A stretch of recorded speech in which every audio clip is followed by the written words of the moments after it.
Amén, hermano. Vamos a continuar como hemos estado en nuestra serie sobre los 10 mandamientos. Nos encontramos, como siempre, en el libro de Éxodo, capítulo 20. Si está usando una de nuestras Biblias, pueden ver que la página 117. Esta semana estamos en el quinto mandamiento. Ya tenemos 6 semanas. La primera semana era la introducción, en que Dios habla que Él fue el Dios que sacó al pueblo de Egipto, que Él es el Dios de gracia que trae salvación. Después hablamos del primer mandamiento, que es que no tener dioses ajenos, ¿no? No hay nada más, hay un Dios. Aunque el hombre diga que hay otros dioses, nada más hay un Dios. El segundo mandamiento siendo que no hagan imágenes, no hagan ídolos.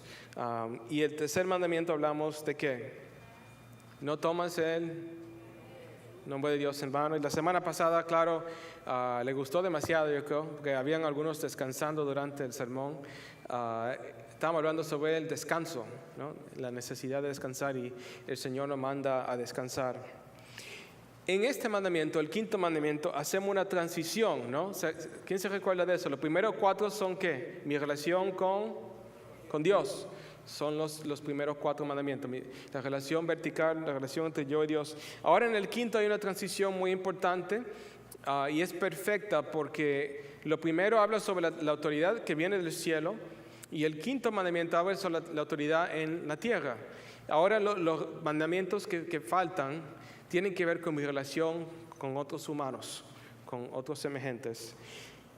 El quinto mandamiento, como dice la palabra, estamos en Éxodo 20, dice así: honra a tu padre y a tu madre para que disfrutes de una larga vida en la tierra que te da el Señor tu Dios. Si se dan cuenta inmediatamente, es diferente a los otros mandamientos. Los otros mandamientos regularmente tienen el mandamiento y algo negativo, pero tiene una promesa. Es un mandamiento que trae una promesa especial. Quiero que por un momento vamos a verlo de una versión diferente. Si no lo sabían, los mandamientos se encuentran en 2 partes en la Biblia. Se encuentran en Éxodo 20 y en Deuteronomios. Entonces vamos a ir al libro de Deuteronomio, capítulo 5, versículo 16. En el libro de Deuteronomio, capítulo 5, se encuentran otra vez los 10 mandamientos, pero a veces tienen información que no tiene en el capítulo 20 de Éxodo. 5:16 dice: noten la diferencia. Honra a tu padre y a tu madre, como el Señor tu Dios te lo ha ordenado, para que disfrutes una larga vida y te vaya bien en la tierra que te da el Señor tu Dios. ¿Se dieron cuenta de la diferencia? Añade algunas palabras, ¿no? Para que disfrutes de una larga vida y te vaya bien en la tierra que te da el Señor tu Dios. Da la promesa completa. Entonces, en esta noche vamos a ver qué significa, claro, este mandamiento. Parece simple cuando lo vemos así plano, pero sí tiene algo profundo. So we're going to look at this night what this actually means. It looks simple on the surface, but it actually has a deeper meaning as well. Como hemos hablado, todos los mandamientos tienen sus dos sentidos, ¿no? Sus 2 lados. Las 2 partes del mandamiento es esto: tiene que ver sobre los padres y tiene que ver sobre autoridad. ¿Okay? Porque claro, de nuestros padres viene la autoridad. Pero también habla en general sobre todas las autoridades. Como hablamos la semana pasada, que el descanso era descanso importante, no nada más físico, pero espiritual. Todos los mandamientos tienen sus 2 lados. También tiene que ver que, bueno, yo voy a ser un buen hijo o voy a ser un buen padre, pero también que si voy a ser un buen ciudadano.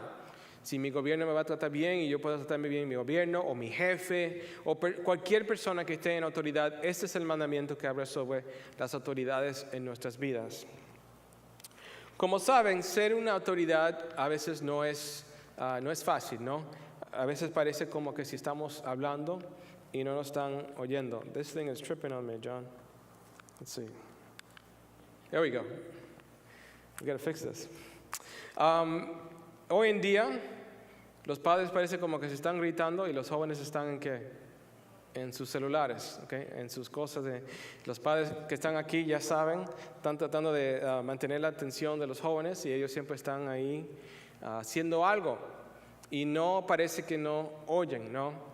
Este mandamiento habla sobre eso, de la necesidad del respeto y el honor a los padres. Y pongo esta imagen porque, claro, la tecnología como que ha hecho esto un poco difícil. Y no culpo nada más a los niños. Hay fotos de que todos se están sentando a comer y todos están en el celular. Los padres también como los hijos, y nadie se está hablando. Y eso no es bueno, porque necesitamos algún tipo de comunicación para poder seguir este mandamiento, para tener honor y para tener respeto en el hogar. Quiero decir antes de seguir que los mandamientos, algo que no había mencionado, tienen su lado bueno. La gente, estamos viendo esto y ustedes pueden pensar, bueno, Dios pone todos estos mandamientos porque Dios quería ser firme y quería que el pueblo esté así y no pasen de línea. Bueno, en un sentido sí. Era importante, Dios puso estas reglas para que el pueblo de Israel sea apartado, sea diferente. Pero esas reglas están ahí porque Dios es un buen padre. Y un buen padre, ¿qué hace? Un buen padre hace reglas para sus hijos. Porque si no hace reglas para sus hijos, ¿qué pasa? Hay caos, ¿no? El niño se puede lastimar, se puede morir porque tocó algo que no estaba supuesto tocar o hizo algo, ¿me entienden? Entonces, de la misma manera, Dios puso estas reglas, estos mandamientos porque no quiere. Y entonces Él dice que en este mandamiento, que el hogar, la familia es importante y es algo de bendición en nuestra vida. Entonces Dios dice, porque es algo de bendición en tu vida y es algo bueno, sigue esta regla. Tienes que honrar a tu padre y a tu madre. Y hasta el Señor que añade una bendición, que da una bendición. Este mandamiento también sí tiene su lado serio. No vamos a ver las referencias, pero hay referencias también en el Antiguo Testamento que si alguien partía este mandamiento, era justo matar a la persona. Si había un niño, no estamos hablando de un niño chiquito, ¿okay? Porque claro, el mandamiento no se hubiera podido entender por un niño. Estamos hablando de un joven. Vamos a decir que un joven ya ha llegado a una cierta edad y no sigue este mandamiento y está causando muchos problemas a la familia. En el campo de Israel, cuando estaban en el desierto, decía el Señor que lo podían apedrear. Lo podían matar, porque esa persona estaba haciendo mal al nombre de la familia y estaba partiendo este mandamiento. Tan serio tomaban este mandamiento, porque la autoridad venía todo de ¿qué? Todo del padre. Estamos hablando del padre literal, no la madre, del papá. ¿Okay? Y la mamá, claro, su ayudante, pero el papá se veía como toda la autoridad en el hogar.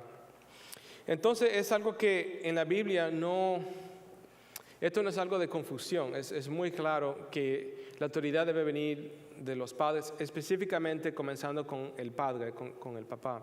Vamos a ver, para verlo un poco más claro en Efesios, en el Nuevo Testamento, cómo interpretan este mandamientos. Ven conmigo al libro de Efesios, capítulo 6, del 1 al 9. So if you're looking with me, we're going to quickly turn to Ephesians chapter 6. We're just going to look at how the New Testament interprets this commandment in light of Christ. Aquí dice, hijos, obedezcan en el Señor a sus padres porque esto es justo. Honra a tu padre y a tu madre, que es el primer mandamiento con promesa, para que te vaya bien y disfrutes de una larga vida en la tierra. ¿Se dan cuenta que él está repitiendo las palabras de Deuteronomio? Lo está repitiendo aquí. Y ustedes, padres, no hagan enojar a sus hijos, sino críenlos según la disciplina e instrucción del Señor. Entonces Pablo dice, los hijos tienen su parte, pero ustedes, padres, también tienen su parte. Tienen que ser justos en la manera que lo están supuestos que sus hijos bien. Versículo 5. Entonces ahora, en estos versículos que vienen, Pablo habla en general sobre cualquier relación de autoridad. Esclavos, obedezcan a sus amos terrenales con respeto y temor y con integridad de corazón como a Cristo. No lo hagan solo cuando lo estén mirando, como los que quieren ganar en el favor humano, sino como esclavos de Cristo, haciendo de todo corazón la voluntad de Dios. Sirvan de buena gana, como quien sirve al Señor y no a los hombres, sabiendo que el Señor recompensará a cada uno por el bien que haya hecho, sea esclavo o sea libre. Y quiero parar ahí un momento para clarificar, porque yo sé que estos a veces causa mucha controversia. La palabra que usa aquí de esclavo es la palabra de mejor traducción, pero la palabra en realidad en griego tiene más sentido con la palabra de alguien que sirve, un sirviente. Y claro, los esclavos en estos tiempos no eran como nosotros pensamos, que la gente fue en las naves y buscaron esclavos de África, lo trajeron a los Estados Unidos, o fueron a Latinoamérica, hicieron esclavos de los indígenas. No es así, eso el Señor lo condena. El Señor condena que si alguien es forzado en esclavitud. Estos esclavos hubieran sido sirvientes, personas que se hubieran dado a dar tiempo por dinero. So these slaves were not slaves like we think that somebody would have gotten off a ship and brought to America. These were probably more likely servants. It's closer to the word. Por ejemplo, si yo tengo una deuda y no hubiera podido pagar la deuda, yo me hubiera vuelto un esclavo. ¿Para qué? Para pagar la deuda. Hubiera trabajado por alguien y ahora soy su sirviente por el tiempo de pagar esa deuda. Y eso siguió por mucho tiempo, hasta siguió en los siglos 1800. Existió este tipo de esclavitud, para usar esa palabra. Versículo 9, y ustedes amos, ve que Pablo no nada más lo deja a ellos, dice, los amos corresponden a esta actitud de los esclavos, dejando de amenazarlos. Recuerde que tanto ellos como ustedes tienen un mismo amo en el cielo y que con él no hay favoritismos.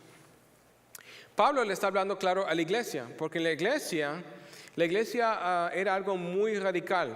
La iglesia cristiana. En la iglesia cristiana, el amo y el esclavo se hubieran sentado juntos a adorar. Entonces, con esta nueva religión de cristianismo, hubiera visto mucha confusión. El esclavo hubiera pensado, bueno, estoy leyendo que tú me estás diciendo que estoy libre en Cristo, no debo ir a hacer caso a este. Y Pablo dice, no, tienes que honrar lo que tú has hecho y hacer bien por tu jefe. Hoy en día lo pensaríamos en sentido de autoridad de jefe. Debemos que, si tu jefe te manda a hacer un trabajo, debe hacerlo bien. Y Pablo dice aquí, no es como que si lo está haciendo nada más para esa persona, sino para el Señor. Y si se dan cuenta, voy a mencionar un poquito que este mandamiento a veces se relaciona mucho con tomar el nombre de Dios en vano. ¿Se acuerdan cuando hablamos de eso? Que nuestra manera de ser habla mucho sobre el nombre de Dios en nosotros. Entonces, de la misma manera, si no honramos nuestros jefes o nuestros padres, estamos menospreciando el nombre de Dios. Y estamos, en otra palabra, partiendo dos mandamientos a la misma vez. La palabra de honor es muy relacionada con la palabra de actitud y respeto. En el griego son unas palabras muy similares, en el griego también. En sentido de honor, tiene que ver con actitud. Si voy a honrar a alguien, debo hacerlo correcto, ¿no? Ustedes que son padres, me pueden decir, ¿no? ¿Ustedes saben cuando sus hijos le están dando mala actitud? Me imagino que sí, ¿no? No me respondas así, no me hables así. Te pueden decir que, sí, mami. ¿De qué manera lo hicieron? Sarcástico, ¿no? Lo hicieron de una manera incorrecta, supuestamente bien. Nosotros como padres no queremos nada más la acción del bien, pero queremos que el respeto o honor de lo que se está haciendo. So we as parents, we know when our children are being disrespectful, and we don't want them to just say or do the right things, but we want the right attitude or the right respect.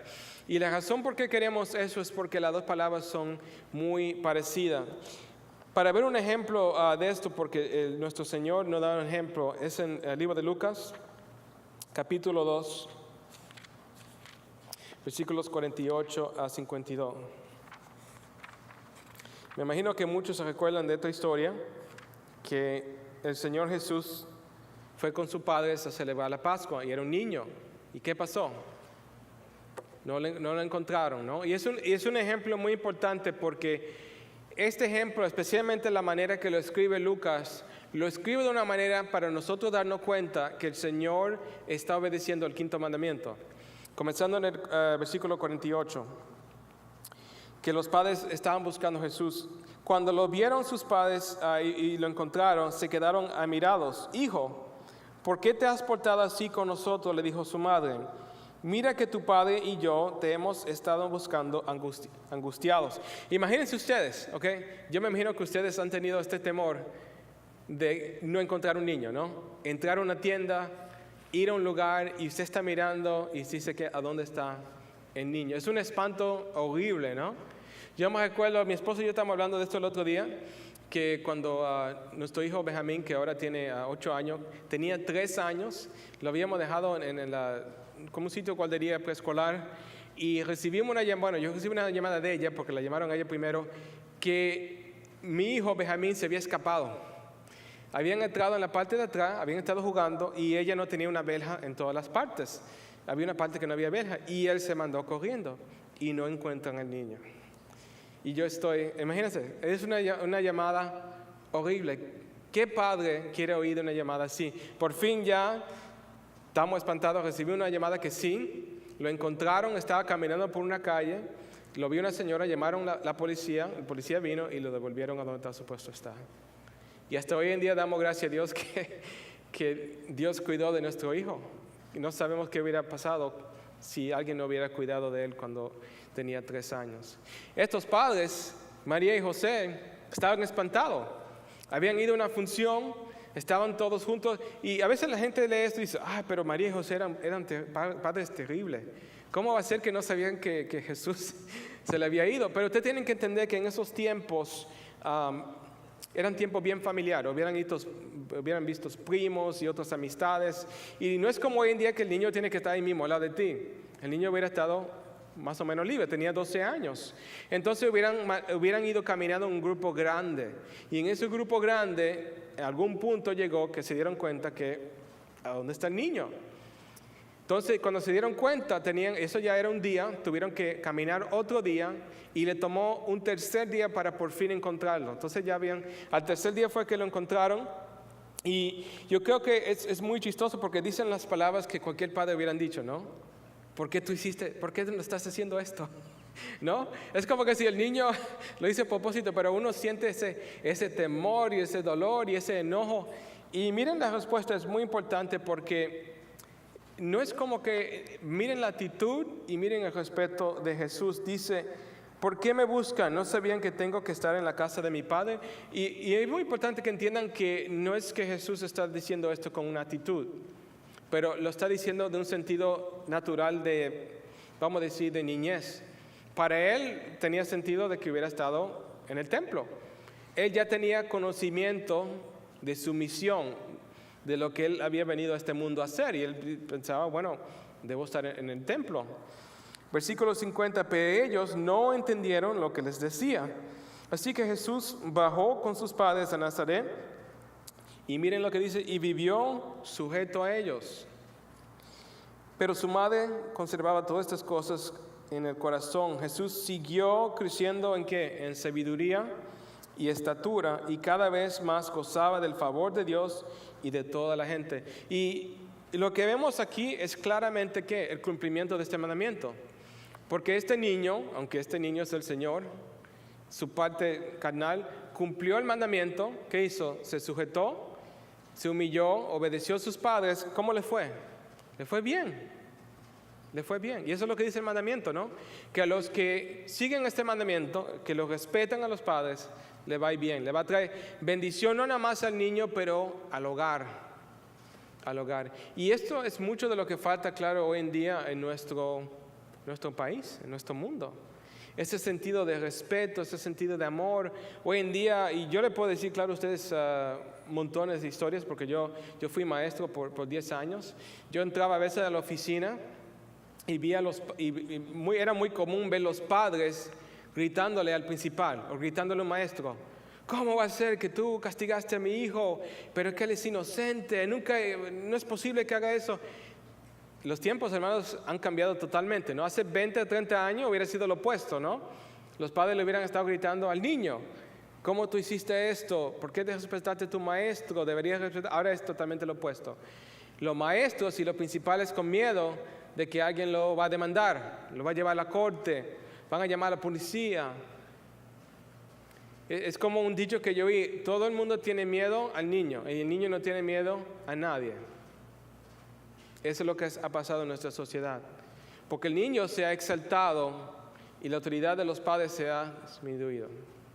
Como que los padres no saben nada, no pueden, entonces si el niño quiere, así es. Y esto no es lo que dice este mandamiento. So if we follow what this commandment says, we have to understand that it brings blessing and honor to the whole family. La familia entera está honrada y bendecida por seguir este mandamiento. ¿Y qué de las autoridades gobernantes? Porque esta es la otra parte del mandamiento. Bueno, hay una parte en Pedro que quiero que vean conmigo, en Primera de Pedro capítulo 2, comenzando el versículo 13. Aquí Pedro habla sobre, bueno, cómo seguimos este mandamiento con el gobierno. Y quiero que entiendan que en el tiempo que Pedro escribió esto, los cristianos lo estaban persiguiendo y estaban hablando mal de ellos. Habían algunos que estaban perdiendo sus trabajos y estaban pasando todo tipo de cosas contra ellos cuando Pedro escribió esto. Sométanse por causa del Señor a toda autoridad humana, ya sea el rey como suprema autoridad o los gobernadores que él envía para castigar a los que hacen el mal y reconocer a los que hacen el bien. Porque esta es la voluntad de Dios, que practicando el bien hagan callar la ignorancia de los insensatos. Esto es actuar como personas libres que no se valen en la libertad para disimular la maldad, sino que viven como siervos de Dios. Den a todos el debido respeto, amen a los hermanos, teman a Dios, respetan al rey. Es un orden que dice Pedro. ¿Qué dice Pedro? Dice primeramente, amen a los hermanos. ¿Quién son los hermanos? Todos nosotros aquí en la casa de Dios. Aunque a veces no le caen bien, porque eso pasa. Amen a los hermanos, llévense bien con ellos, dice Pedro. Segundamente, temen a Dios. Temen a Dios porque la autoridad viene de Él y después respeten al rey. Y el rey, claro, es la autoridad del gobierno. Versículo 18, criados, sométanse con todo respeto a sus amos, no solo a los buenos y compasivos, sino también a los insoportables. Porque es digno de elogio que por sentido de responsabilidad delante de Dios se soporten las penalidades aún sufriendo injustamente. Pero, ¿cómo pueden ustedes atribuirse mérito alguno si soportan que los maltraten por hacer el mal? En cambio, si sufren por hacer el mal, eso merece elogio delante de Dios. Para esto fueron llamados porque Cristo sufrió por ustedes, dándoles ejemplo para que sigan sus pasos. ¿Qué dice ahí Pedro? Que si usted está en tu trabajo, y él está hablando, primeramente quiero explicar que él está hablando sufriendo por la fe, no sufriendo porque... sufriendo por la fe porque hubieran visto mal jefes. Vamos a decir, y yo he tenido situaciones así, posiblemente algunos de ustedes, un jefe que le dice a ustedes, esa cosa es religiosa, yo no quiero que usted lea la Biblia aquí. Esa cosa es religiosa, ¿usted quiere un día libre para la iglesia? No se lo voy a dar. Y esos son sufrimientos. Esos son los sufrimientos que está hablando Pedro. Y Pedro dice aquí que si usted está en esas situaciones, que lo soporte ese sufrimiento, porque él dice que eso es más admirable de sufrir sufrimiento por haber hecho algo mal. Es más admirable sufrir sufrimiento si está haciendo ¿qué? El bien. Porque el Señor es que está mirando. Versículo 22, Él no cometió ningún pecado, ahora está hablando de Cristo, ningún pecado, ni hubo engaño en su boca. Cuando proferían insultos contra Él, no replicaba con insultos. Cuando padecía, no amenazaba, sino que se entregaba a aquel que juzga con justicia. Él mismo en su cuerpo llevó al madero nuestros pecados para que moramos al pecado y vivamos para la justicia. Por sus heridas ustedes han sido sanados. Antes eran ustedes como ovejas descarriadas, pero ahora van vuelta al pastor que cuida de sus vidas. Y entonces, ¿qué está diciendo Pedro? A ellos que están sufriendo, le está diciendo, no se olviden que nuestro Señor sufrió. Y Él sufrió injustamente. Pero Él no le batalló, Él no le bofeteó tampoco cuando le dieron. Él recibió esa injusticia de la mano, claro, de estas personas. Pero ¿cómo vivimos con esto? Es la pregunta muy importante, porque ya me imagino que ustedes en su cerebro están dando vueltas. ¿Cómo cumplimos este mandamiento en un mundo tan caído como el de nosotros? Porque estas palabras no son fáciles, ¿no? Porque lo que acabamos de ver, Pedro, es que es fácil ser un buen trabajador o un buen ciudadano o un buen hijo cuando todo va bien. Pero cuando la cosa va mal es mucho más difícil. Y es como dice Pedro, estamos supuestos a mantener ese sufrimiento y hacerlo en honor de Dios. Pero todo tiene su línea, ¿no? Quiero enseñarle una cita aquí de un hombre que se llama Dietrich Bonhoeffer. Él fue un pastor alemán durante la Segunda Guerra Mundial, reformado, y él vio qué estaba pasando en Alemania. Había un hombre que había subido a poder. Este hombre había tomado poder del partido y estaban pasando leyes, ¿no? Las leyes decían que si tú eres un judío tienes que tener una estrella. Si eres un judío ya no puedes tener negocio. Si eres un judío y estaban pasando todo tipo de leyes. Y él dijo, esto no parece injusto.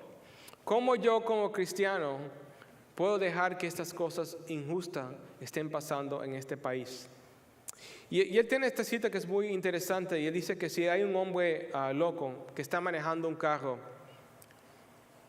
y está manejando el carro a un grupo de personas inocentes, y dice, yo como cristiano no puedo simplemente esperar que el hombre le choque y después tratar con los que están heridos, los muertos. Yo tengo que meterme al hombre en el carro y guiar y mover el carro para que no le dé a esas personas. Él está diciendo algo muy importante, ¿no? Que nosotros como cristianos tenemos una responsabilidad a justicia, a que si vemos lo incorrecto, hacer lo que es correcto.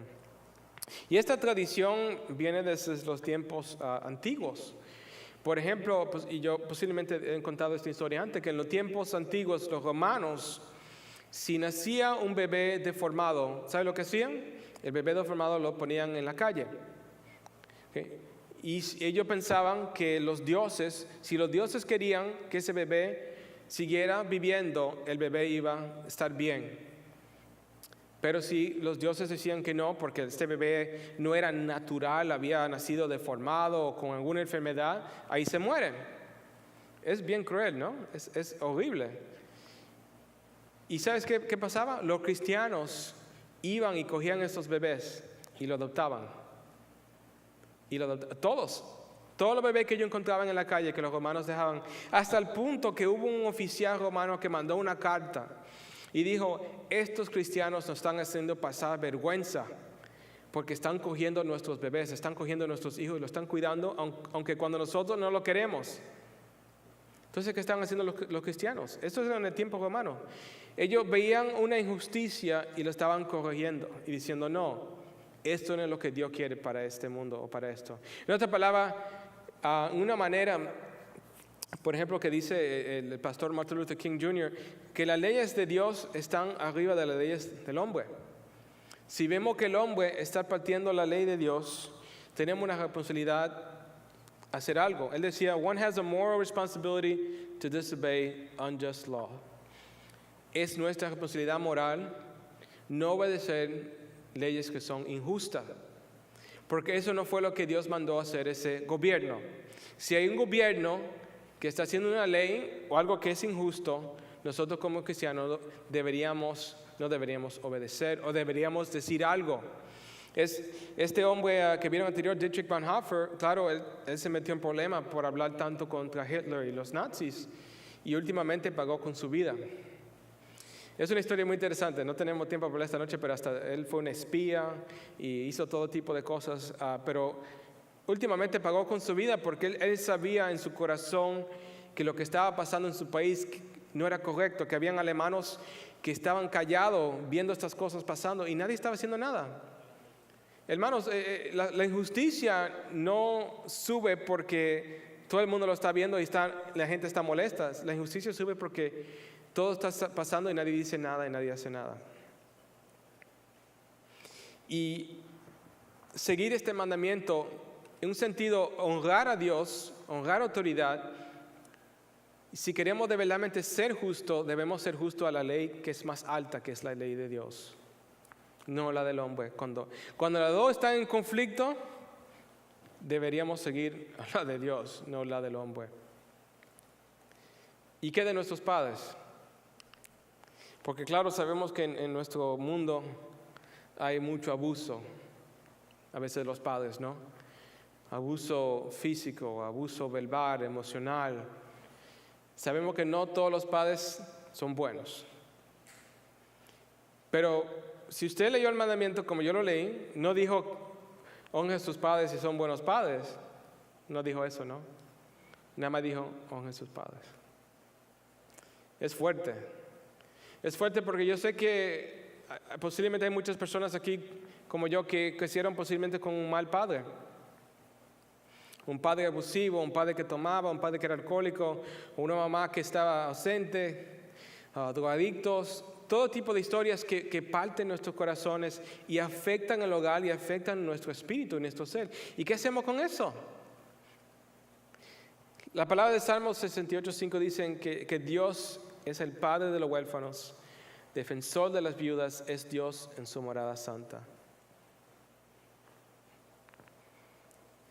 Dios es nuestro verdadero Padre. Aunque nuestros padres nos fallen, porque de cualquier manera nos van a fallar, aunque sean buenos padres. Siempre tenemos a Dios, pero cuando a veces tenemos padres malos, aún más tenemos que juntarnos más a estas palabras de que Dios es un buen Padre. Y es difícil a veces para gente hasta orar el Padre Nuestro, porque oímos esas palabras y decimos, pero yo ni tuve un buen papá. Recientemente había oído una historia así de un pastor que había aconsejado a una mujer que había sido abusada por su padre. Y él pudo hablar con ella y ella recibió al Señor. Y él comenzó a hablar con ella y dijo, Padre, y ella no podía decir Padre. Ella ni podía decirlo en la oración, porque la palabra Padre se le había ya contaminado. Tuvo que pasar mucho tiempo, mucha consejería para ella por fin aceptar y usar esa palabra Padre. Porque es difícil, hermanos, ¿no? Y es importante porque yo pienso que hoy en día, como dice la palabra, el ataque no es simplemente con carne, con personas, es espiritual, hermanos. Yo creo que el diablo quiere atacar más que todo a nuestros hogares y a nuestros padres. Yo quisiera decirle a ustedes que yo crecí en un hogar cristiano, que siempre se leía la palabra y me crecí para ser pastor, pero esa no es mi historia. Yo crecí con un papá muy alcohólico, muy abusivo a veces físicamente, verbalmente, emocionalmente. Un padre que cuando tenían pleitos, él y mi mamá eran muy feos, que cuando él no estaba las cosas estaban mejor. Que hubo un punto que ya por fin mi mamá dijo que no y se divorció de él. Y yo me acuerdo hasta hoy en día, porque yo no lo he visto en 17 años, que lo fui y lo confronté y le hablé y le dije, pero yo soy tu hijo. Y él nada más me gritó. Y esa fue la última conversación que tuve con mi padre hace 17 años. No, creo que es más de 20 años. Hasta hoy en día yo no sé dónde está mi papá. Y en un sentido siento que vivo parcialmente como un huérfano. Y estas palabras de la Biblia fueron muy importantes para mí creciendo en la iglesia. Cuando por fin conocí al Señor, me di cuenta que la palabra decía que Dios me amaba. Lo más impactante, hermanos, para mi vida personalmente fue leer la Biblia y oír que Dios del universo escogió, porque Él me quería, dejar su trono, hacerse carne, sufrir por mí porque me amaba. Yo no conocía amor así. ¿Qué es eso? Que un padre ame a uno tanto que dará a su propio hijo su vida porque no ama. Y mientras yo estaba en la iglesia y conocía a otros hombres cristianos, me di cuenta que habían hombres buenos, hombres que seguían la palabra, hombres que no eran como mi papá, y eso me impactó mucho en mi vida. Ver ese ejemplo. Porque, hermanos, los padres son la primera autoridad en nuestras vidas. Son el primer ejemplo que tenemos de Dios. ¿Se dan cuenta? Por eso es que el ataque del enemigo es tan efectivo, porque el padre es la primera imagen que tenemos de autoridad, y la autoridad sabemos que es algo especial, está relacionado con Dios. Y entonces cuando se parte esa imagen es como que se parte también nuestra imagen espiritual. Y eso no parte, hermano. Yo le gustaría decir a usted hoy día que todo está bien, pero no está bien. No tengo un padre que yo puedo llamar para un consejo, o papá, feliz día de los padres, o yo te amo. No tengo eso, hermanos. Hasta hoy en día me impacta. Entonces, Pero yo más me aflijo a lo que dice la palabra, que más me pego más al Señor, sabiendo de que Él es mi verdadero Padre. Que me espera un Padre en el cielo que de verdad sabe cómo amarme y me vas a amar. En este mundo, hermano, caído, el hombre corrompe el amor. El hombre corrompe lo que Dios intenta para algo bueno. Tan simple como estamos hablando de esto, el amor de un padre, sea madre o papá. Pero Dios viene a arreglar eso en nuestros corazones. Dios viene a enseñarnos el verdadero modelo para que no continuamos a hacer ese ciclo en nuestra propia vida. Sea el gobierno o sea la autoridad en nuestros hogares, el honor primero comienza con honrar al Padre Celestial. Si usted, hermano, en este día está pasando un tiempo difícil con eso, yo lo entiendo. Yo lo entiendo totalmente. No es algo que día a noche uno se puede recuperar, no es algo fácil. Pero Dios, hermano, es suficiente, ¿me entienden? Dios es más que suficiente para nuestro dolor, sea un dolor que estemos pasando por un mal jefe, un mal gobierno, o sea un dolor que estemos pasando por un mal padre. Dios, hermanos, es más que suficiente. Y yo no digo eso muy fácil.